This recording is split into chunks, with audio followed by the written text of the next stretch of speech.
Сегодня в информационном выпуске назначена дата общего собрания Академии наук Республики Саха-Якутия по избранию президента Национальной академии наук, об участии ученых Академии в стратегической сессии по формированию Алданского промышленного кластера. На прошлой неделе состоялись многочисленные встречи исполняющего обязанности президента Национальной академии наук Леонида Владимирова с представителями науки, производства и бизнеса. Интегрирующая научная функция Академии позволяет соединить интересы как производственников, так и ученых. Заместитель генерального директора Якутской птицефабрики Алексей Степанов и предприниматель Сергей Быков выразили заинтересованность в решении актуальных задач по импортозамещению ряда кормовых добавок для птицы местной сельскохозяйственной продукции. В связи с этим возникает потребность научного сопровождения. Необходимы научные результаты и технологический анализ оборудования для возможности производства экологичных кормовых добавок на местном сырье. 18 октября на площадке Высшей школы инновационного менеджмента прошла стратегическая сессия по формированию Алданского промышленного кластера.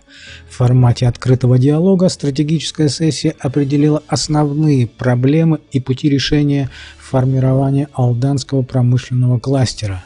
Академию наук Республики Саха-Якутия представили руководитель и научный сотрудник научного экспертно-аналитического центра Туяра Едисеева и Тимур Туркибаев, представители отдела этносоциальных и этноэкономических исследований геосистем в лице его руководителя Ирины Самсоновой и ведущего научного сотрудника Матрёны Малышевой. 18 октября 2022 года состоялся семинар, стратегическая сессия с участием Министерства промышленности Республики Саха-Якутия, Академии наук, участников технологических проектов НОЦ «Север», территория устойчивого развития, а также участвовали представители промышленных предприятий Якутии, которые обсуждали вопросы создания Алданского промышленного кластера. Мы принимали участие в качестве экспертов.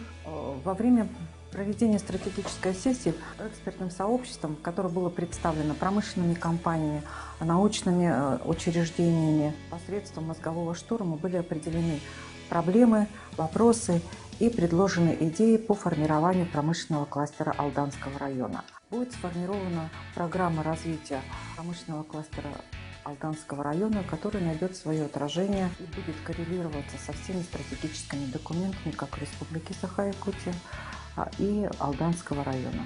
Я, как молодой ученый и представитель Академии наук, принял участие в стратегической сессии по формированию программы Алданского промышленного кластера. На этом мероприятии были сформированы 6 команд. Было представление Алданского района от министра промышленности, а также от главы района. В само мероприятие приняли различные представители от науки, от исполнительных органов государственной власти, а также от представителей частного бизнеса. Основными проблемами, которые были высказаны участниками стратегической сессии, были это ограниченность ресурсов.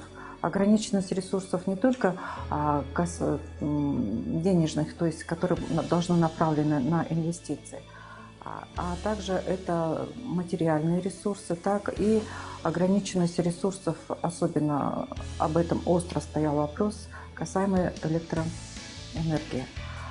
Кроме этого, были подняты вопросы в ограничении газоснабжения промышленных компаний и населения, которое проживает в Алданском районе.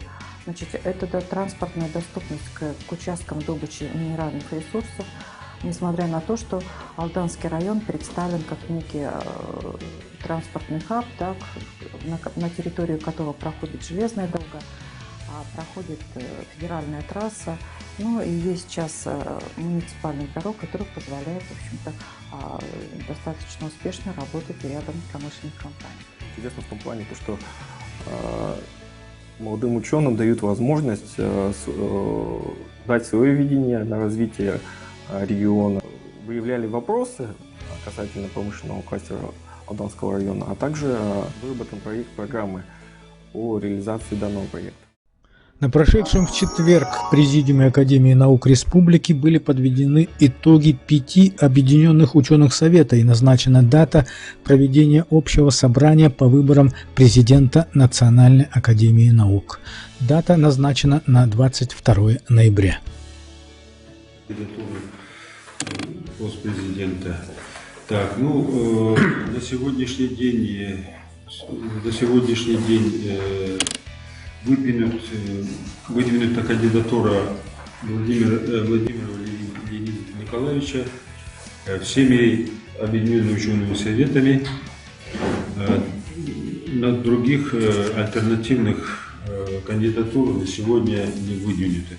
Николаевича проголосовало 13 за, против нет. И 15 все единогласно проголосовал за кандидатуру Владимира Леонидовича Николаевича. И Объединенный ученый совет по сельскохозяйственным наукам единогласно выдвигает кандидатуру Владимира Николаевича. Далее членов Объединенного ученого совета приняло участие на голосовании 16 человек. 15 человек из них голосовали за, и один бюллетень оказался испорченным. Да, мы можем тоже согласиться с аусами, да, и выдвинуть президиума тоже Леонида Николаевича, да, и можем даже проголосовать, да, чтобы протокольно это пошло. Ставим на голосование, да? Кто за? Кто против? Кто воздержался? Единогласно. Спасибо. Регистрация начнется за час до этого начала. В котором, 5 вопросов. Выборы состава Президиума Академии наук.